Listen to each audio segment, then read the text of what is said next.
Praise the Lord, our daily bread. Luke chapter 6, verse 20. Blessed are you who are poor, for the kingdom of God is yours.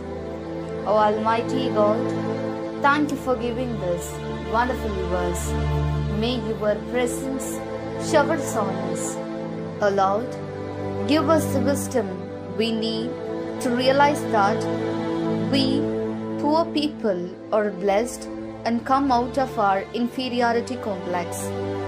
Because the poor do not know how to cheat, be selfish, or hurt others. Instead, they know kindness, patience, honesty, and currency.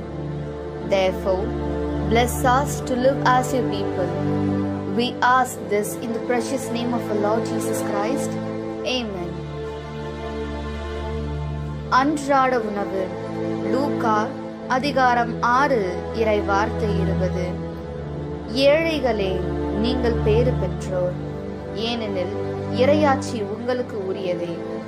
அன்பின் தகப்பனே, இன்றைய நாளிலே இந்த இறை மன்னாவை கொடுத்ததற்காக நன்றி ஆண்டவரே. இறைவா, ஏழைகளாகிய நாங்கள் பேறு பெற்றவர்கள் என்பதை உணர்ந்து தாழ்வு மனப்பான்மையிலிருந்து வெளியே வர எங்களுக்கு தேவையான ஞானத்தை தந்தரலும். ஏனெனில் ஏழைகளுக்கு ஏமாற்றவோ சுயநலமாக இருத்தலோ பிறரை காயப்படுத்தவோ தெரியாது. மாறாக அவர்களுக்கு இரக்கம், பொறுமை, நேர்மை, நாணயம் இவை அனைத்தும் தான் தெரியும். எனவே நாங்கள் மனம் தளராமல் இருக்க எங்களை ஆசீர்வதியும். ஆமென். അന്നുള്ള ഭോജനം. ലൂക്കാ 6 അധ്യായം 20 വാക്യം. അവൻ ശിഷ്യരുടെ മേരെ കണ്ണുകൾ ഉയർത്തി അരുളി ചെയ്ത്, ദരിദ്രരെ, നിങ്ങൾ ഭാഗ്യവാന്മാർ, ദൈവരാജ്യം നിങ്ങളുടേതാണ്.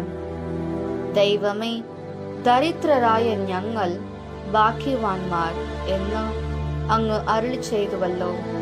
ഞങ്ങളുടെ ജീവിതത്തിലെ ഒരുപാട് കഷ്ടപ്പാടുകളും ബുദ്ധിമുട്ടുകളും വേദനകളും ഞങ്ങൾ അനുഭവിക്കുന്നു. എന്നാൽ ഞങ്ങൾ മറ്റുള്ളവരെ വേദനിപ്പിക്കുകയോ കുറ്റം പറയുകയോ അല്ലാതെ അവരോട് സ്നേഹത്തോടും സൗമ്യതയോടും പെരുമാറുവാൻ ഞങ്ങളെ അനുഗ്രഹിക്കണമേ. ആമേൻ.